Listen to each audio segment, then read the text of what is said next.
오늘 함께 은혜 받을 말씀은 로마서 5장 우리 8절에서 10절 말씀까지입니다.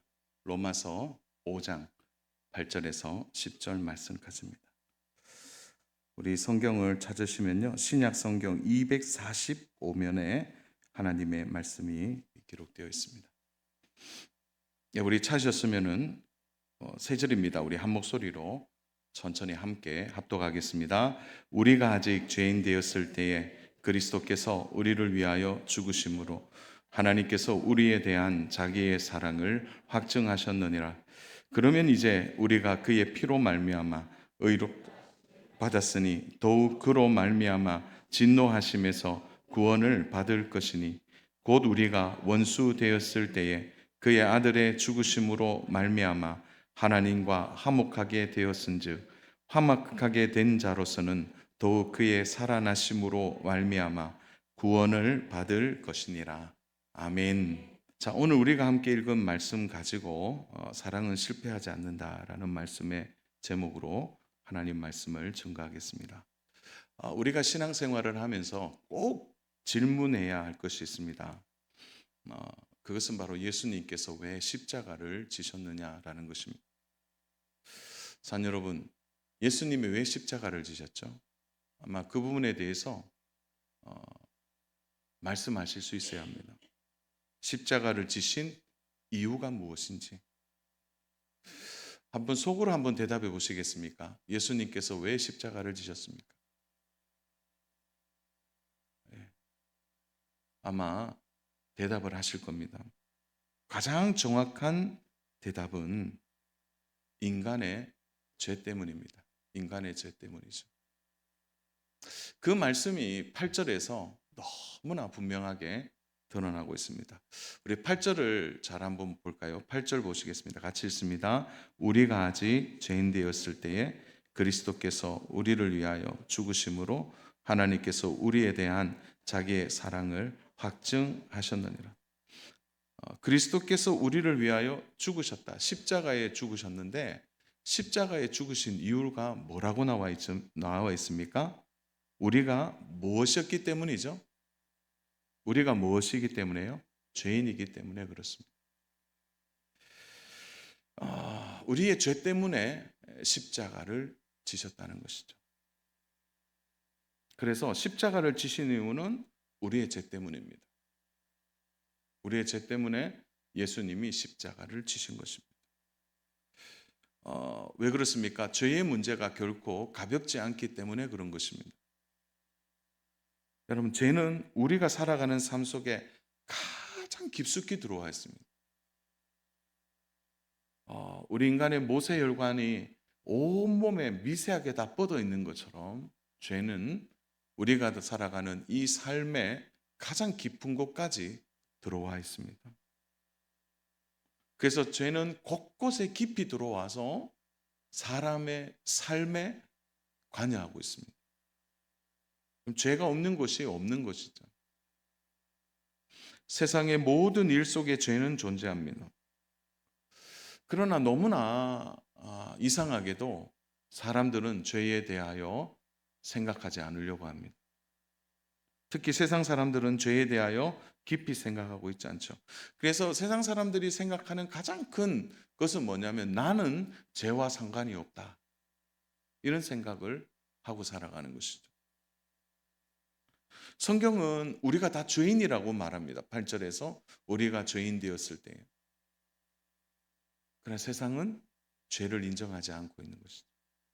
죄에 대하여 무관심하게 살아갑니다. 세상 사람들이 왜 교회를 불편하게 생각할까요? 특히 예수 믿는 사람들을 불편하게 생각하는 데는 합당한 이유가 있습니다. 왜 그렇습니까?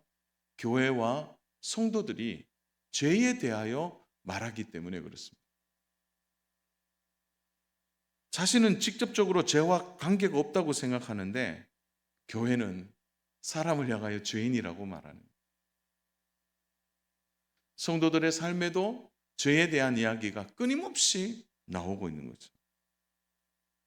그래서 예수님을 믿는 사람들의 삶에 대체적인 공통점이 하나 있는데 그 죄를 분별한다는 거예요.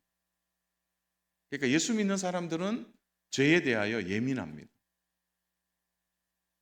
심지어 어떤 교통 질서 하나라도 아니면 말하는 거 하나라도 매우 조심하게 하고 거기에 대해서 죄에 대한 인식을 갖고 있는 것이죠.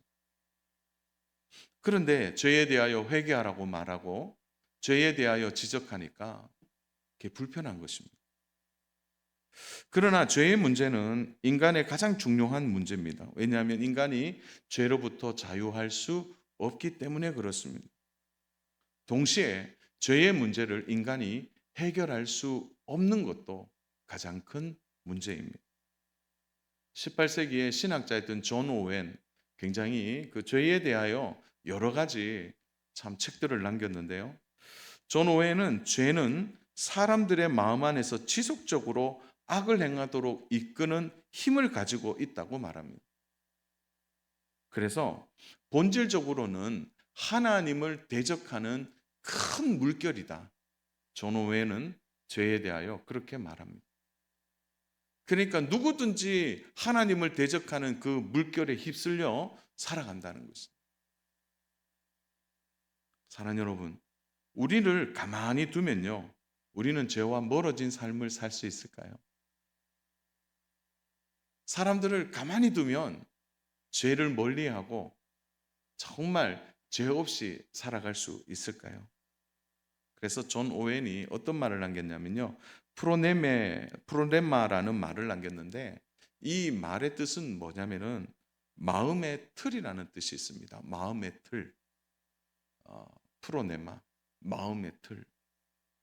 그래서 인간의 마음이 죄와 연결되어 있기 때문에 인간은 어쩔 수 없이 죄, 악의, 다시 말해서 죄인의 틀을 갖고 산다는 거예요.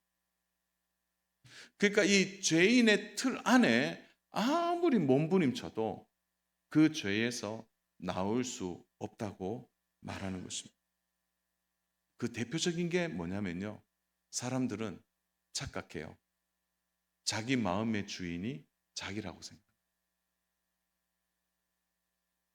자기가 주인이고 자기가 내 인생의 주인이라고 생각하기 때문에 결코 그 죄에서 나올 수 없게 되는 것입니다.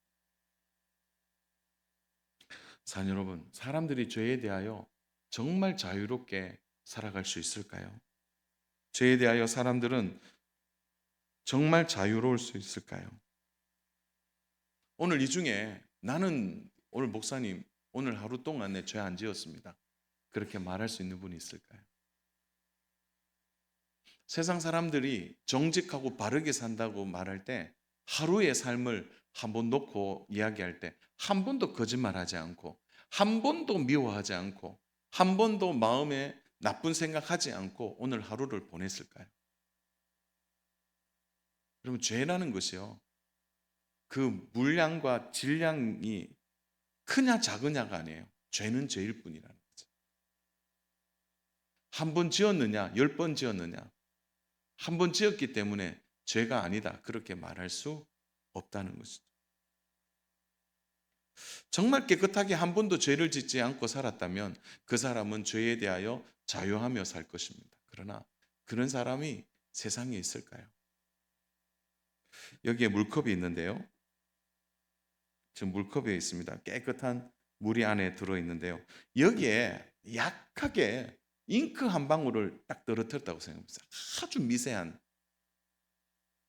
잉크가 살짝 들어갔습니다. 그러면 이 물을 마실 수 있습니까? 못 마십니다.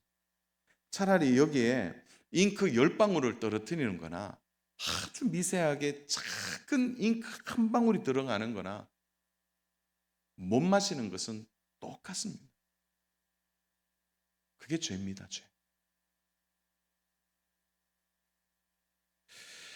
적어도 하나님 보실 때 약간의 잉크가 들어가는 것처럼 한 번만 죄 지었다고 해서 그는 의인의 반열에 올라갈 수 있겠습니까?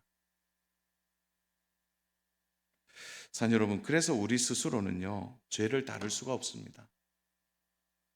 타락한 인간은 물론이고 우리가 살아가는 성도의 삶에도 우리는 죄에 노출되어 살아가게 되는 것입니다. 그런 맥락에서 오늘 죄 앞에서 우리가 철저하게 내가 죄인이라는 사실, 나는 무능력하고 나는 무기력하고, 그래서 우리의 자아가 죄에 대한 인식뿐만 아니라 죄에 대한 깊은 통해를 가질 때 깊게 내가 아무것도 아니라는 것, 죄 앞에서 나는 정말 죄인이라는 사실과 내가 죄를 이겨보려고 했지만은 죄 앞에 내가 얼마나 무기력한 자라는 것을 깨닫고 스스로 통회하고 엎드릴 때, 그때 십자가가, 우리가 믿는 십자가가 더욱 선명해지는 것입니다. 우리가 십자가를 붙들어야 될 이유를 거기에서 발견하게 된다는 거죠. 우리가 죄인이라는 사실을 인정해야 합니다. 거기서 모든 신앙생활이 출발이 되고요. 그리고 죄인이기 때문에 나는 십자가가 아니면 도저히 회생할 수 없고 다시 일어설 수 없다라는 죄인이라는 이 사실 앞에 십자가를 의지할 때 우리의 믿음이 자라나게 되는 것입니다. 그래서 오늘 이 8절 말씀을 우리가 유심히 보면서 9절을 한번 봐야 됩니다. 9절을 우리 함께 읽겠습니다. 그러면 이제 우리가 그의 피로 말미암아 의롭다 하심을 받았으니 더욱 그로 말미암아 진노하심에서 구원을 받은 것이니. 여러분, 우리의 구원이 진노하심에서 받은 구원이라는 거예요. 우리가 죄인이었기 때문에 진노에 들어가 죽을 수밖에 없는데 그 십자가가 진노와 공의를 가라앉히고 우리를 의인으로, 의롭다 함으로 구원을 받도록 해주셨다는 겁니다. 사랑 여러분, 우리가 죄인이라는 사실을 인정하지 않으면 우리는 신앙의 길로 들어갈 수 없습니다. 아무것도 되지 않아요. 사랑 여러분, 우리가 죄인이라는 사실을 믿으십니까? 그러하기에 십자가를 붙들지 않으면 살 수 없다는 것을 믿는 믿음에 바로 우리의 신앙의 길이 있는 것입니다.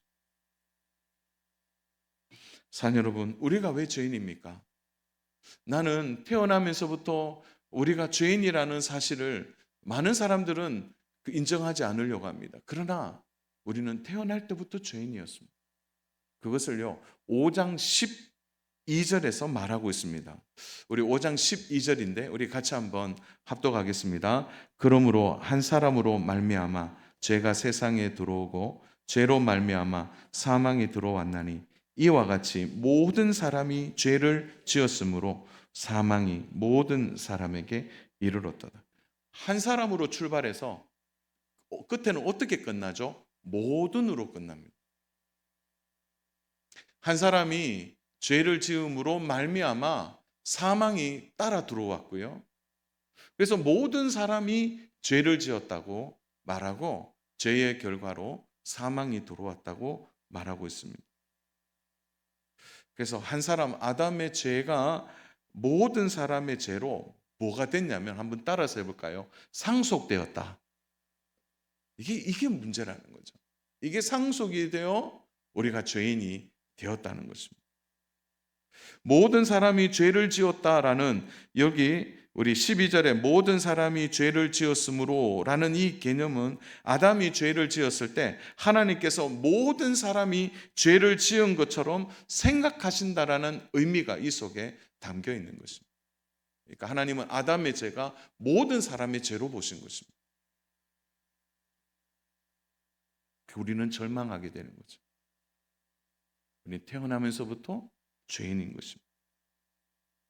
하나님은 아담의 우선 모두를 죄인으로 생각하신 것입니다. 그래서 아담의 죄로 인하여 우리도 죄에 대한 책임이 있는 것이고 죄의 형벌이 우리에게도 있는 것입니다. 만약 아담과 우리가 상관이 없다면 우리는 죽지 않을 겁니다. 왜요? 죄로 인하여 사망이 들어왔기 때문이죠. 그러나 안 죽는 사람이 있습니까? 죄가 미치는 영향력을 보십시오. 모든 사람이 사망에 이르게 된다. 그래서 우리는 죄인이라는 것입니다. 그런데 사랑하는 여러분, 이게요 참 절망적인 말씀이기도 한데 동시에 소망을 주는 말씀. 왜 그래요? 한 사람이 모든 사람의 죄로 이어지지만 동시에 여기에 큰 소망을 우리가 갖게 되는 거죠. 왜 그렇습니까? 15장 18절에 우리에게 소망을 주는 말씀이 있습니다. 5장 18절 같이 읽습니다. 시작. 그런즉 한 범죄로 많은 사람이 정죄에 이른 것 같이 한 의로운 행위로 말미암아 많은 사람이 의롭다 하심을 받아 생명에 이르렀느니라. 사망에서 끝났는 우리를 생명에 이르게 했대요. 한 사람으로 인하여서. 첫 번째 아담은 실패했습니다. 그러나 두 번째 아담인 예수 그리스도는 오늘 여기에서 나오는 한 의로운 행위 이렇게 나오는데 한번 답해 보세요. 성도 여러분, 이 시간에 신앙 고백 한번 해보시기 바랍니다. 바로 한 사람의 의로운 행위가 무슨 행위입니까? 네, 정확하게 알고 계시네요. 뭐라고요? 십자가에 죽으신 행위. 그것이 바로 예수 그리스도의 십자가를 통하여 우리 모두가 사망에 이르지 않고 우리는 어디에 이르게 됐습니까? 생명에 이르게 됐다는 거예요. 우리 믿습니까? 이 사실을 믿는 것이죠. 죄가 없으신 예수님께서 대신 십자가를 지셨습니다. 사랑 여러분, 죄는요 끊임없이 한 방향으로 갑니다. 그게 뭐죠? 사망으로 가는 거예요. 자기의 죄를 인정하지 않으면 그는 결국 사망의 방향으로 가게 될 것입니다. 마음은 부패하여질 것이고 결국 그는 하나님과 멀어지는 불의 형벌을 받게 될 것입니다.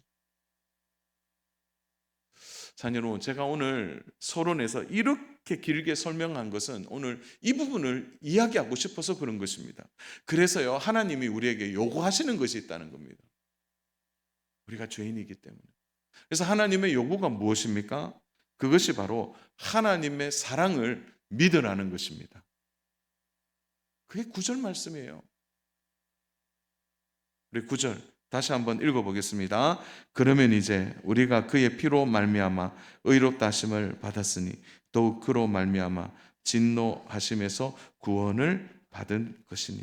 사랑하는 여러분, 여기에 보면 하나님의 사랑에 대하여 어떻게 이야기합니까? 너희가 의롭다 하심을 받았대요. 우리가 한 거는 아무것도 없습니다. 일방적입니다. 그의 피로 말미암아 진노하심에서 우리를 구원하셨고 우리가 의로하심을 받았다라는 것. 우리가 무엇인가를 해서 얻은 게 아니라는 겁니다. 하나님이 일방적으로 우리의 손에 주셨다는 겁니다. 우리는 받을 뿐이라는 거죠. 자, 여러분, 그래서요 우리가 해야 될 가장 큰 일은 뭐냐? 하나님의 사랑을 믿는 것입니다. 그분이 나를 위해 의로운 행위로 십자가에 죽으신 것을 믿는 일이 우리의 일인 줄로 믿습니다. 우리가 이 사실을 믿는 믿음에서 출발해야 하는 것입니다. 그런데 이 사랑을 믿지 않아요. 사람들이 왜 믿지 않을까요? 하나님의 아들이 이 땅에 왔다는 것을 믿지 않는 거죠. 오늘 세상에 사람들이 믿지 않는 이러한 한계가 뭐냐? 우리에게 오신 하나님의 사랑을 그들은 자기의 이성으로 판단하기 때문에 그렇습니다. 어떻게 창조주가 피조물에 몸을 입고 오느냐는 거죠. 근데 하나님은 하늘과 땅의 경계를 넘어 사람의 모양으로 오셨습니다. 말씀이 육신이 되어 우리 가운데 오신 것입니다. 하나님은 자신이 만든 창조물의 제한된 몸에 스스로 들어오셔서 상상할 수 없는 고통 가운데 우리를 위해 십자가의 여정을 행하셨습니다. 이것은 하나님의 사랑에 한계가 없다는 것을 보여주는 것입니다. 자녀로 하나님이 스스로 자신을 낮추지 않고는 도저히 할 수 없는 것입니다. 그렇게 오셔서 우리를 위해 모든 것을 다 쏟으셨습니다. 하늘에 계신 하나님이 땅으로 내려오신 겁니다.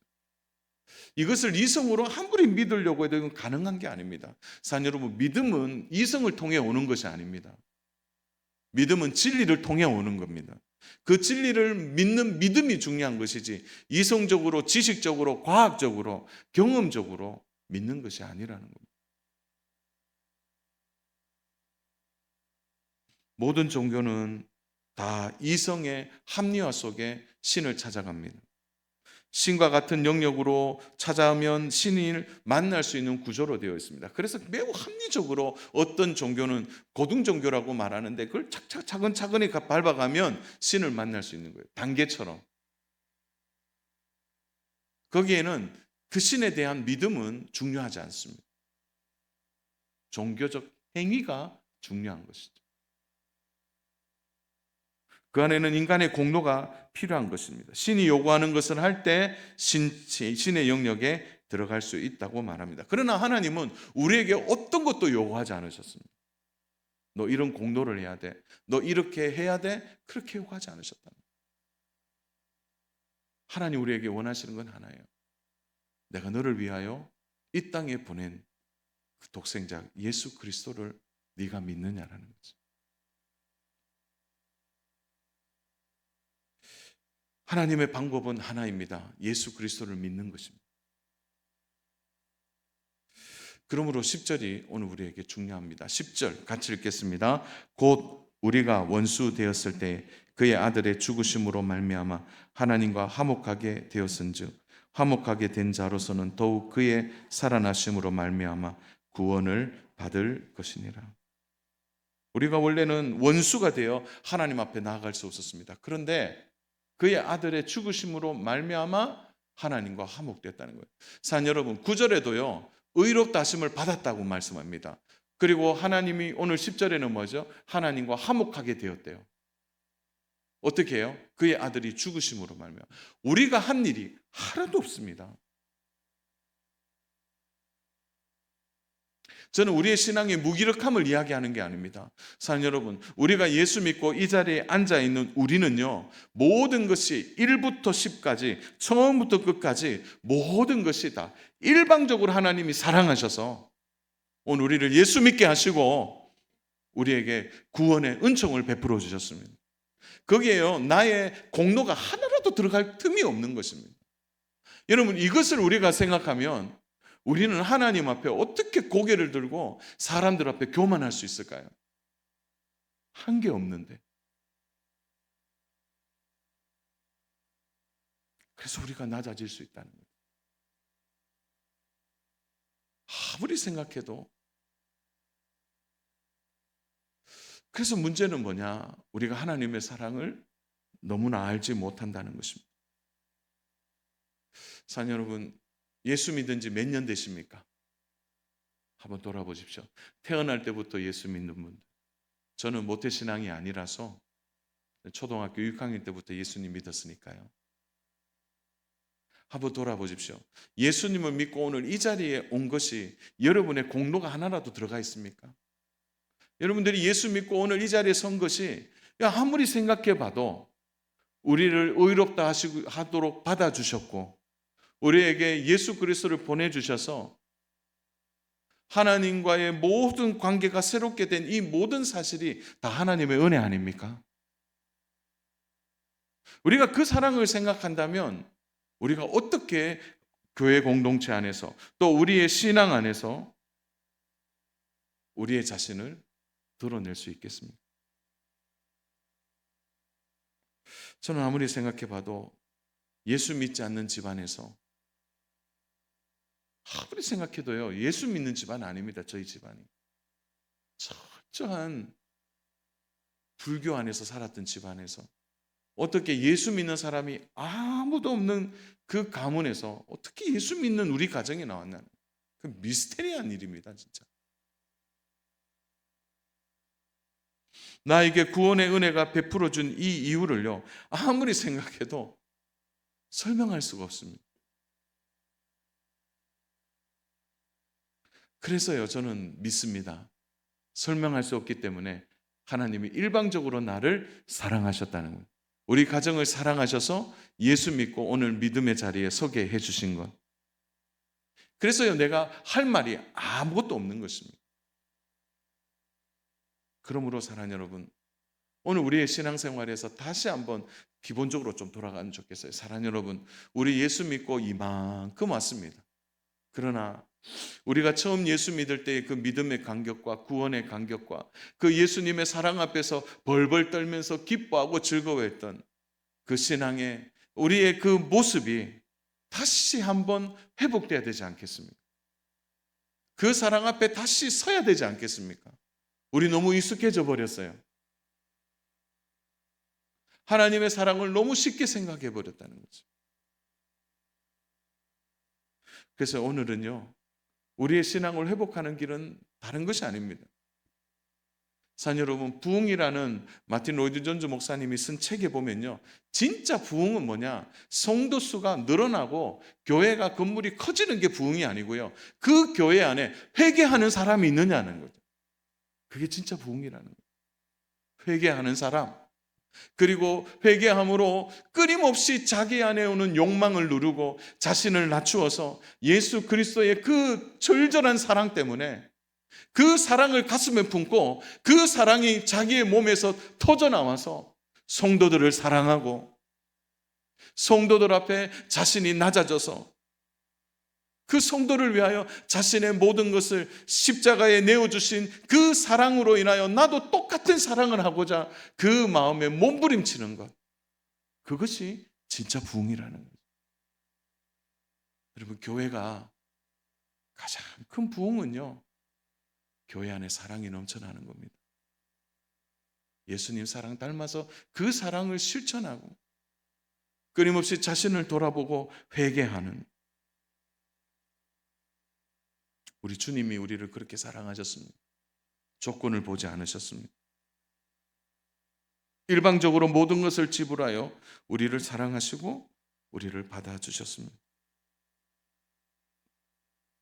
사랑 여러분, 그 그림을 잘 보여주는 내용이 창세기에 나오는데요, 창세기 보면 믿음의 조상 아브라함에 대해서 나옵니다.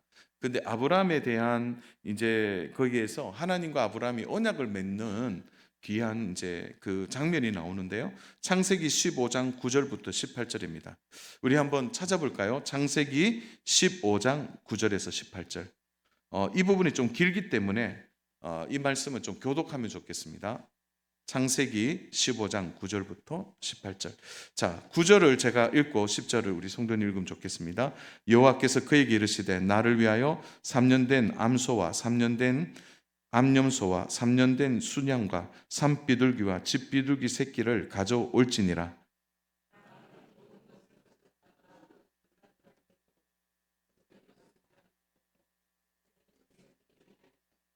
솔개가 그 사체 위에 내릴 때에는 아브라함이 쫓았더라.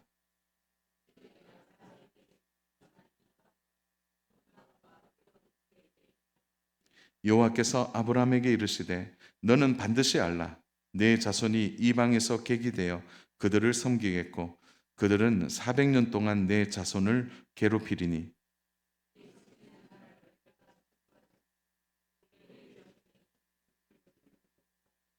너는 장수하다가 평안히 조상에게로 돌아가 장사될 것이요.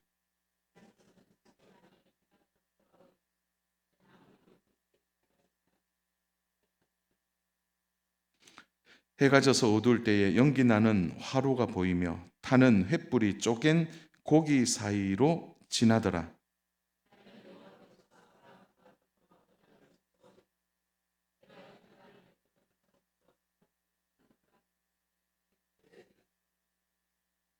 아멘.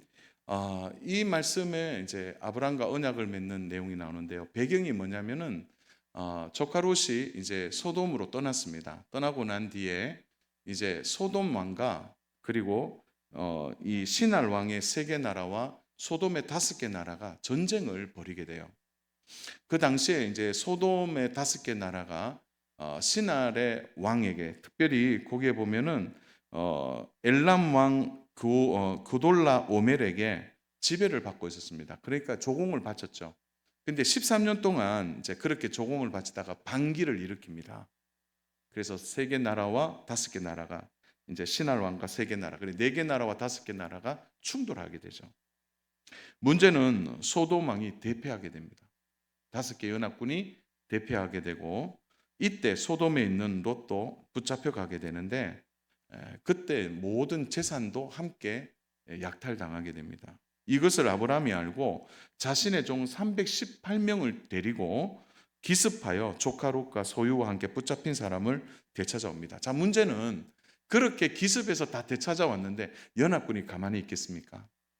거기에 이제 아브라함이 두려워했던 것이죠.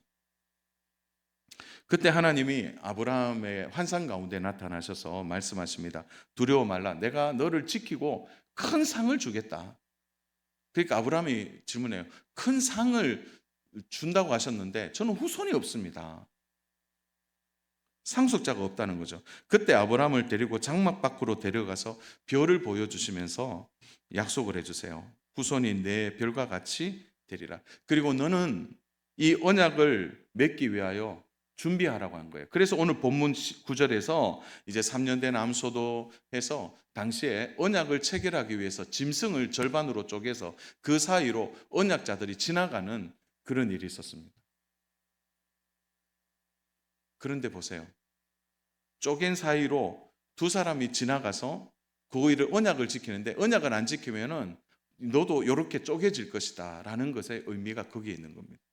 그런데 오늘 본문을 전체를 보면 아브라함은 지나가잖아요. 하나님만 횃불 사이로, 횃불처럼 지나가십니다. 타는 횃불이 쪼갠 고기 사이로 지나갔다. 아브라함은 지나가지 않았는데 18절에 보면 그날의 여호와께서 아브라함과 더불어 언약을 세웠다 이렇게 말씀하세요. 이 말은 언약을 지킬 만한 인간이 안 된다는 거예요. 우리는 언약을 지킬 만큼 실력이나 능력이나 그 어떤 것도 우리에게 없습니다. 우리는 철저하게 무기력하고 부족한 자이죠. 하나님이 일방적으로 하나님만 지나가세요. 그리고 하나님이 그 언약을 지키시고 그 언약 가운데 오늘 우리를 이끌어 가시는 거예요. 사랑 여러분, 우리는 어떤 방법으로도 우리의 죄를 이겨낼 수 없습니다. 그러하기에 우리는 철저하게 우리 자신을 돌아보고 하나님의 은혜가 아니면 살 수 없다는 것을 믿는 믿음이 있어야 진정한 신앙의 생활의 중심을 가질 수 있게 되는 겁니다. 하나님은 그 언약을 지키기 위해 모든 것을 내어주셨습니다. 그 하나님의 사랑은 모든 것을 이루어내셨습니다. 그러나 그 사랑은 실패하지 않으셨다는 거죠. 그러므로 우리가 이 사랑을 믿는 믿음이 필요한 것입니다. 사랑 여러분, 그래서요 신앙생활에 있어서 중요한 것은 내가 죄인이라는 사실을 믿는 것과 동시에 그 죄인을 구속하신 예수 그리스도의 의로운 행위를 따라 그가 의롭다함을 받은 것을 믿고 그 믿음 위에서 바로 오늘 우리가 생명을 얻은 자처럼 살아가는 삶의 자리가 뭐냐? 바로 예수 그리스도가 우리에게 베풀어 주신 그 사랑을 우리의 공동체에 또 우리의 섬기는 사람 속에 나타내는 일이 우리가 해야 될 일입니다. 그래서요 신앙생활은 사랑의 열매가 있어야 합니다. 우리가 하나님의 사랑을 받았다면 우리도 사랑하는 일에 헌신해야 합니다.